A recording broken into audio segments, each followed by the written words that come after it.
Threw a party for my big 30, nobody showed up. Then Mom texted, "Our 40th anniversary. You owe $2,000.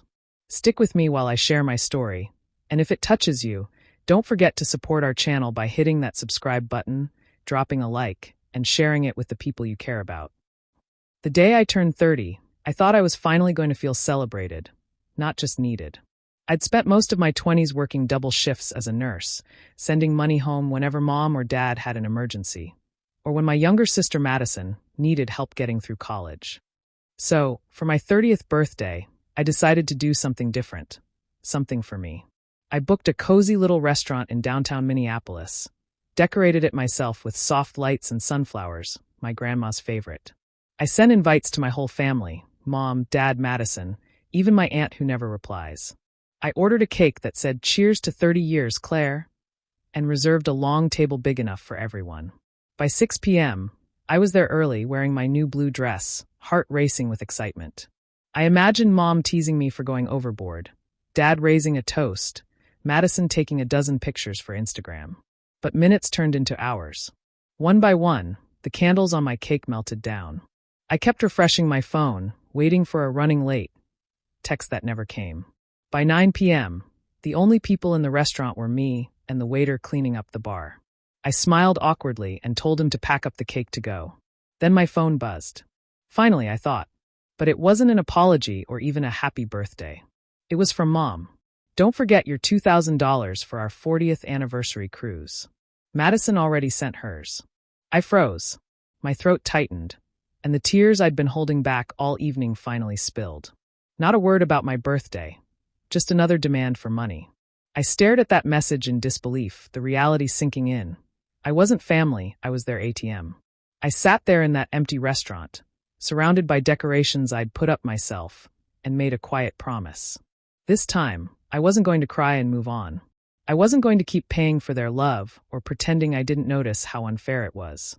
That night, as I blew out the candles alone in my apartment, I whispered to myself, "Something in this family is deeply wrong. And this time, I'm going to find out what." It was the last birthday I ever spent waiting for them, and the first night I decided to take my life back. The morning after my 30th birthday felt heavy, like the silence itself was mocking me. I hadn't slept much, just stared at the ceiling, replaying the moment I sat alone in that restaurant, candles flickering over an untouched cake. By 9 a.m., I picked up my phone and called Mom. She answered on the third ring, her tone sharp, like she already knew why I was calling. "Morning, Mom," I said softly. "Did something happen last night?" I waited at the restaurant for hours. She sighed long and irritated. "Claire, we already told you we had plans. You should have checked first before booking something. You can't just expect everyone to drop what they're doing." Her words hit me like a slap. "But it was my birthday," I whispered. "You all knew that." "Well, we can't revolve our lives around your schedule," she snapped, as if I'd asked for too much. "Besides, Madison cooked dinner for everyone last night. You know how much effort she puts in for family gatherings." I froze. "Dinner? You mean you all had dinner together?" There was a pause, too long to be innocent. Then she said, "We'll celebrate you another time, okay? Anyway, did you send the $2,000 for the cruise yet? Your father needs to finalize the booking." I hung up before I could cry. My hands trembled as I opened my phone and went to Madison's social feed. And there it was, post after post of smiling faces, plates of pasta, wine glasses clinking. Mom, Dad, Madison, and even Aunt Rhonda. The caption read, "Family dinner night. Nothing better than being with the people who matter most, Red Heart." I stared at the photo until my vision blurred. It wasn't that they forgot.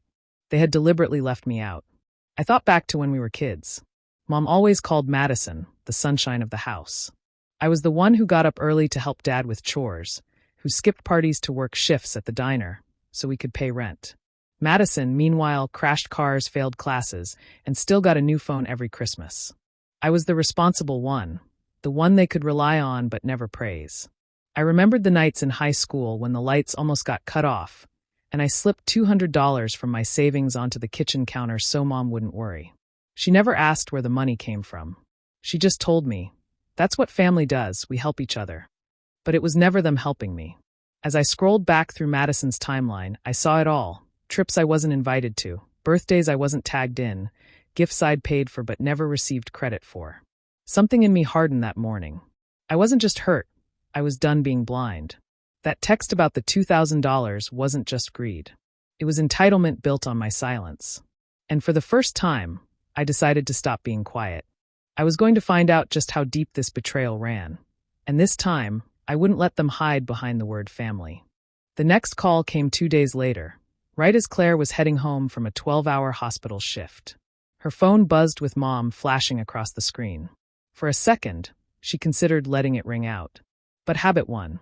She answered. "Hey, Mom," she said, forcing her voice to sound normal. Evelyn's tone was cheerful, too cheerful. "Hi, sweetheart. Just checking in. Did you manage to send your share for the anniversary cruise yet?" There it was, no mention of her birthday, no apology for the party no one came to. Just business as usual. Claire tightened her grip on the steering wheel. "No, I haven't. And I'm not going to, Mom. I've already helped out a lot over the years. I think this time, you and Dad can handle it."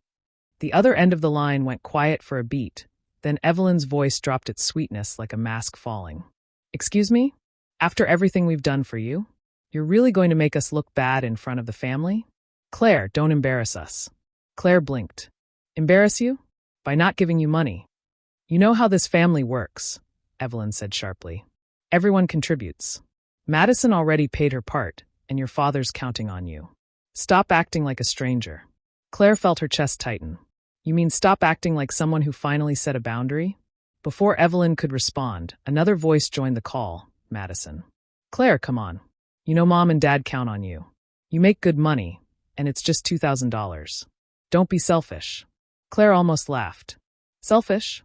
Madison, I've been paying their bills, sending grocery money, and covering your tuition for years. Do you even remember the last time anyone in this family did something for me?" Madison sighed like a disappointed parent. "You always make everything so dramatic." "Right," Claire said quietly, her voice trembling with anger. "Because it's dramatic to want respect." Evelyn snapped. "Don't take that tone with me. We raised you, we fed you. And I worked through high school to help you pay the mortgage," Claire cut in. "You didn't raise me, Mom. You drained me." The line went dead. Evelyn hung up. For a few moments, the silence in Claire's car was deafening. She pulled over into an empty parking lot and sat there, staring out at the dim streetlights. Every memory came rushing back, the endless phone calls asking for a small favor, the guilt trips when she said no, the way her parents bragged about their hard-working daughter, while taking every dime she earned. It all made sense now. They didn't love her for who she was, they loved her for what she gave. And sitting there in the dark, Claire made a quiet vow. The bank was closed. No more guilt. No more funding her own neglect. If they only knew how much they depended on her, they were about to find out what happened when she stopped being the family's safety net. It started on a quiet Sunday morning, the kind where the world felt still enough for memories to breathe. Claire had finally decided to clean out the boxes her grandmother left behind, the ones her mother said were just old junk. They'd been sitting untouched in her storage closet for years. Yellowed papers, photo albums, and the faint smell of lavender her grandmother always carried. As she sorted through the clutter, Claire found a faded brown envelope marked personal, for Claire. Her heart skipped. Inside was a handwritten letter, dated nearly 8 years ago, a few months before Grandma passed. The note read, "My dearest Claire, you've always had the heart of this family. The cottage by the lake, the one your grandfather built, it's yours. It's where you'll find peace when life gets heavy. Take care of it, and of yourself." Tears blurred her eyes. That cottage had been her childhood refuge, the only place she ever felt truly loved. But then confusion crept in. If Grandma had left the cottage to her, why did her parents always talk about it like it was their vacation home? Curiosity turned to unease. Claire opened her laptop, searching the property records. When the screen loaded, her stomach dropped. The owners listed were Evelyn and Mark Donovan. Her parents. Not her. She scrolled again, sure it had to be a mistake. But there it was, clear as day. A legal transfer signed and recorded just weeks after her grandmother's death. The signature under Claire Donovan looked off. It was her name, but not her handwriting. Her heart pounded as she compared it to her real signature on her ID. The difference was obvious, shaky lines, mismatched letters. A cheap imitation. She couldn't breathe. Her mother had forged her name. Memories flashed in her mind. Every family weekend at the lake house, her mom proudly saying, "Your father and I worked so hard to keep this place." The laughter, the barbecues, the times she scrubbed the floors while everyone relaxed, all of it built on a lie. She found more documents in the envelope, old bills, a partial draft of the will. Every one of them had her name on it. Grandma hadn't just wanted her to have the house, she'd insured it. But her mother had stolen it before Claire even knew. Claire sat on the floor surrounded by papers, anger pulsing in her chest. Her mother hadn't just taken property. She'd taken legacy, love, and trust. She thought about calling Evelyn that instant, screaming, demanding an explanation. But then she stopped. No, this wasn't a moment for shouting. This was a moment for patience. If her mother had taught her anything, it was that power came from control. So Claire wiped her tears, gathered every paper neatly, and whispered to herself, "You wanted me to check the bills, Mom. Now I will." This time, she wouldn't just forgive. She would uncover everything. Claire spent a week rehearsing her tone, her smile, even the rhythm of her breathing. If she was going to confront her family, she needed to look calm, harmless. So when she called her mom and suggested a make-up dinner, her voice was soft, almost cheerful. "Let's just clear the air," she'd said. "No tension. Just dinner, my treat." Evelyn's laughter on the other end was laced with triumph. "Oh, sweetheart, I knew you'd come around. Your father will be thrilled." That alone told Claire everything she needed to know. To them, her silence had always been surrender. But not this time. She booked a quiet table at a mid-range restaurant downtown, nothing too fancy, just enough for them to feel comfortable. When they arrived, Evelyn led the way in her pearls, Mark followed with his usual silent authority, and Madison trailed behind, glued to her phone. "Oh, the dramatic birthday girl," Madison teased, sliding into her seat. "We were just saying how we should have brought candles to make it up to you." Claire smiled, even laughed a little. "It's fine, really," she said. "I just wanted us to be together again." The waiter came, orders were placed, and for a brief moment, it felt like a scene from a family she wished she had. Everyone talking, laughing, pretending the cracks didn't exist. Evelyn talked about the upcoming cruise. Mark bragged about refinancing their house. Madison showed off her new designer bag, probably bought with money Claire once sent for emergency tuition. But as the meal went on, Claire noticed the small things. The way her mother subtly signaled the waiter for another bottle of wine without looking at the price. The way Mark didn't even reach for his wallet when the checkbook arrived. The silent assumption, Claire would pay. When the server set the black leather folder on the table, Evelyn barely looked up before sliding it toward her daughter. "You've got it right, honey?" she said casually, as though it were a tradition. Claire looked down at it for a long moment, her reflection glimmering faintly off the polished wood table. She could feel her pulse in her throat, but her voice came out steady. "No," she said quietly. Evelyn blinked. "What do you mean, no?" Claire stood, picking up her purse. "I mean, I'm done paying for people who don't show up for me." The table went still. Madison's fork clinked against her plate. Mark shifted uncomfortably, but said nothing. Evelyn gave a short, disbelieving laugh. "Claire, don't make a scene." "This isn't a scene," Claire said. "It's a boundary." She turned and walked out, leaving the stunned silence behind her. Outside, the cool night air hit her face, and for the first time in years, it felt easy to breathe. Her hands still trembled, but her heart felt strangely light. It wasn't revenge, not yet. But it was the first time she'd ever told them no. And that tiny word, she realized, was the beginning of everything. Claire didn't sleep much after that dinner. The confrontation had left her shaken, but it also gave her a new kind of strength. The kind that comes when you stop being afraid of the truth. She knew what she had to do next. A few days later, she called Laura Benton, a close friend from college who had become a real estate attorney in Minneapolis. They hadn't talked in years, but when Laura picked up and heard the tremor in Claire's voice, she immediately said, "Come by my office tomorrow. Bring whatever you have." Claire spent the night organizing the papers she'd found in her grandmother's envelope. The will, the handwritten letter, the suspicious property records. When she walked into Laura's sleek downtown office the next day, she felt a mix of dread and relief. Laura examined each document carefully, brow furrowing deeper with every page. "Claire," she said finally, tapping her pen on the forged deed, "this signature isn't yours. It's copied from an ID. Whoever did this didn't even bother to change the pressure pattern. It's clear forgery." Claire's throat tightened. "So, what does that mean?" "It means your mother and father committed fraud," Laura said bluntly. "And if we can prove this was done without your knowledge, you can reclaim the property legally." Claire exhaled shakily. "I can't believe they'd go that far." Laura gave her a sympathetic look. People do strange things when money and pride are involved.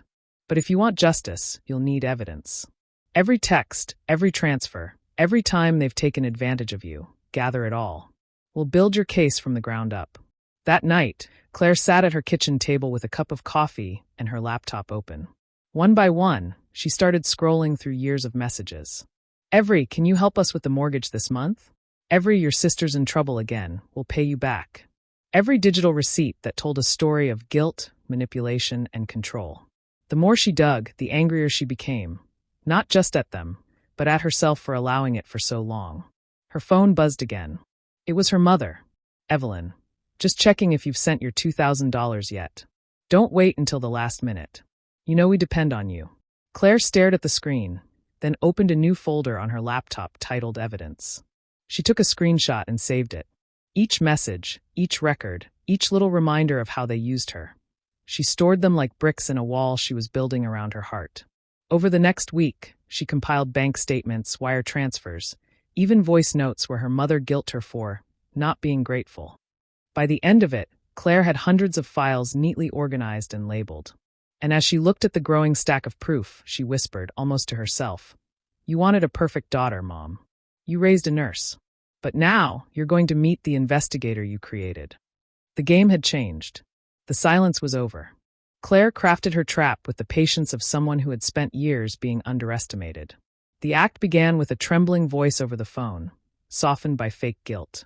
"Mom," she said sweetly, "I've been thinking, maybe I overreacted about the birthday thing. Family's family, right?"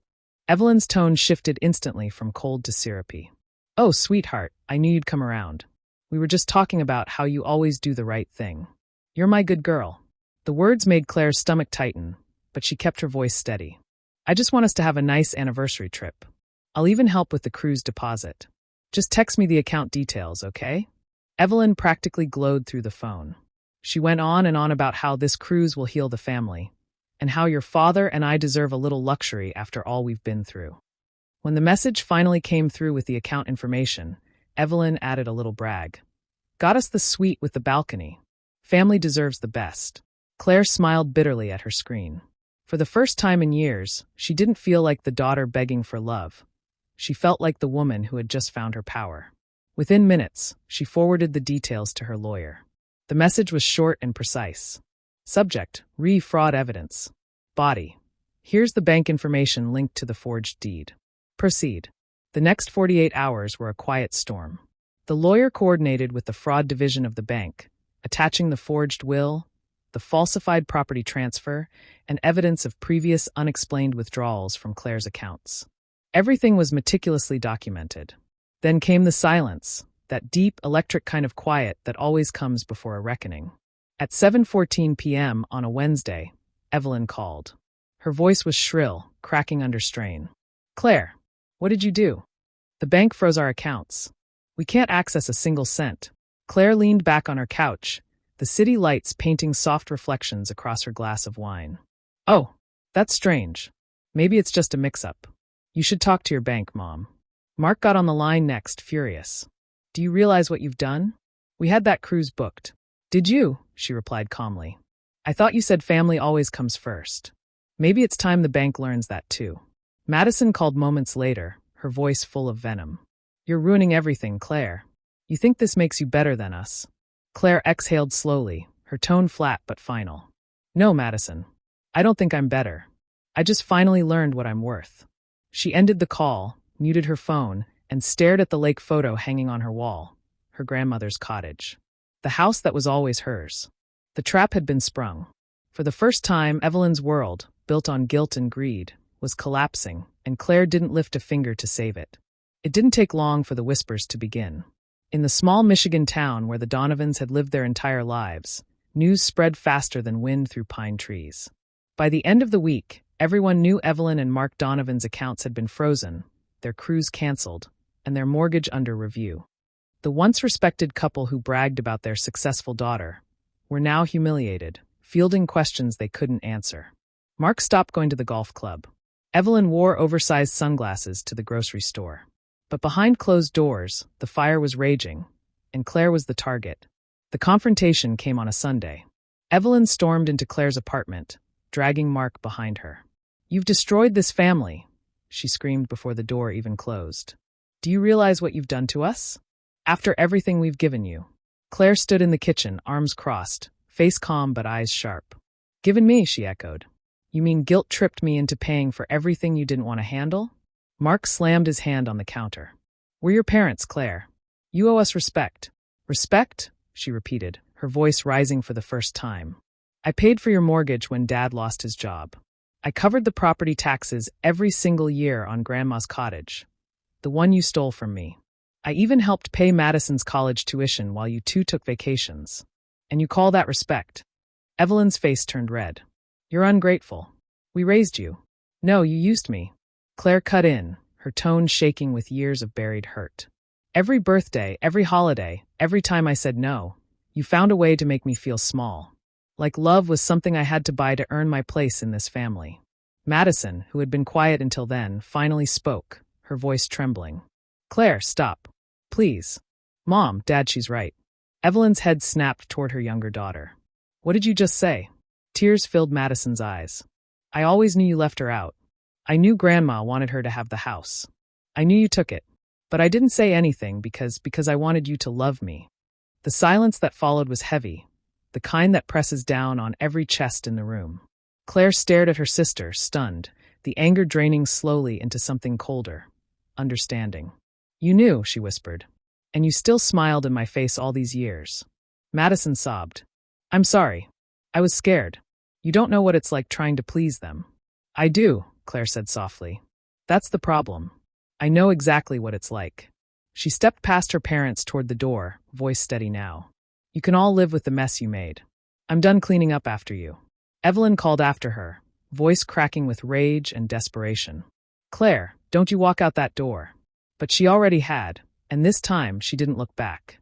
The courtroom smelled faintly of dust and coffee, the kind of air that held tension, secrets, and justice waiting to be served. Claire sat beside her lawyer, hands folded tightly in her lap, eyes locked on the woman who had given her life and stolen so much of it back. Evelyn Donovan sat across the aisle, dressed in her best navy blazer, her face a practiced mask of composure. But Claire saw it, the twitch of her mother's jaw, the fear behind the arrogance. The case had dragged on for weeks. Forgery, fraud, misappropriation of inheritance. Every ugly word her lawyer read out loud felt like a wound reopening. But Claire refused to look away. She'd spent her whole life avoiding confrontation, playing the good daughter. Today, she was done hiding behind silence. When the handwriting analyst took the stand, the air grew thick. He held up 2 documents. The original was signed by Grandma Donovan and the forged transfer deed.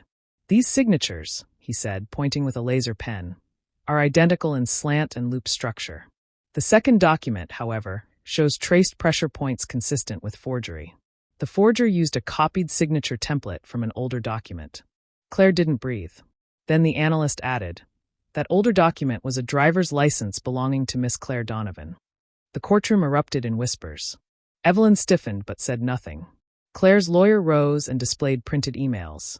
Evelyn's own words, sent years ago to the family attorney, instructing him to finalize the transfer for tax reasons, using Claire's name.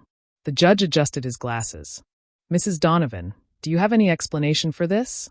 Evelyn's voice trembled, but tried to stay firm. "It was a misunderstanding. Family property. I thought you could lie your way through another conversation," Claire interrupted, standing up before the judge could stop her. Her voice shook, but her courage held. "You took my grandmother's home, the one place that felt safe to me, and you made it yours. You made me think I was helping, that we were family, but you were only ever helping yourself." The judge nodded slightly, letting the moment linger before delivering his verdict. "The court rules in favor of the plaintiff, Claire Donovan. The property known as Willow Lake Cottage shall be returned to her name immediately. Restitution of 50% of the misappropriated funds is to be paid by Evelyn and Mark Donovan." The gavel fell like thunder. Evelyn gasped audibly. Mark just dropped his head into his hands, silent, defeated. Outside the courthouse, the autumn wind cut through the air. Evelyn turned to her daughter, voice low and bitter. "Family shouldn't sue family, Claire." Claire stared at her for a long, cold moment, and then said softly but firmly, "You stopped being family when you sold mine out." She walked away, papers in hand, the courthouse behind her. And for the first time, the weight she'd carried all her life didn't follow. Claire unlocked the door to Willow Lake Cottage for the first time under her own name. The scent of aged wood and pine hit her immediately, and for a moment she just stood there, letting the quiet wash over her. The house had been frozen in time, untouched for years, but to Claire it felt alive, like it had been waiting for her to reclaim it. She spent the first week cleaning, sanding floors, repainting walls, and patching ceilings. Every stroke of the brush felt like she was reclaiming more than just property. She was reclaiming herself. The cottage, with its creaking floors and old windows, became her therapy, each nail and brushstroke a small victory over years of manipulation and betrayal. Gardening became her favorite ritual. Her grandmother's old seed packets had survived tucked in a drawer, and Claire planted them carefully along the lakeside path. She remembered Grandma's hands guiding hers when she was a little girl, teaching her which seeds needed shade, which needed sun, how to water without drowning. Each sprout that pushed through the soil made her heart lighter, like a promise that growth was still possible, even after so much loss. One Saturday, the doorbell rang. Claire opened it to see Madison, holding a small bouquet of wildflowers. She looked nervous, vulnerable, not the polished, entitled sister who had once demanded favors and approval. "Claire," Madison began, voice shaking, "I just wanted to say I'm sorry. For everything. For being silent, for letting Mom use you, for not being there." Claire studied her sister for a long moment. Part of her wanted to shut the door, to protect herself from more hurt. But another part, the part that remembered love, even faint and bruised, softened. "You can visit whenever you like," Claire said gently. "Just come because you want to, not because you need something." Madison nodded, tears slipping down her cheeks. No excuses. No demands. Just a sincere apology. And for the first time, Claire felt the possibility of a genuine connection with her sister. Weeks later, Claire decided to celebrate her own birthday. Quietly, intentionally. She invited only a few close co-workers, some neighbors she had grown fond of, people who truly cared about her, not what she could give them. They arrived with smiles, warm wishes, and small gifts, filling the cottage with chatter and laughter. Claire stood in the doorway, watching them, and felt something she hadn't in a long time: peace. The walls that had once witnessed betrayal now echoed with joy. The garden she had nurtured bloomed in colors brighter than she remembered, reflecting the freedom she had fought for. As she sipped her tea that evening, sitting by the window with the lake shimmering under the sunset, Claire let herself smile. Fully, completely. For the first time in 30 years, she wasn't defined by family drama, guilt, or manipulation. She was simply Claire Donovan, free, whole, and finally home. Here's a fully reworded version for your story. Do you think Claire handled her family the right way by standing up and reclaiming her life? Or should she have tried to mend things differently? Share your thoughts in the comments. I'd really love to hear your perspective. And if you enjoy stories like this, make sure to subscribe and turn on notifications so you never miss a new emotional journey.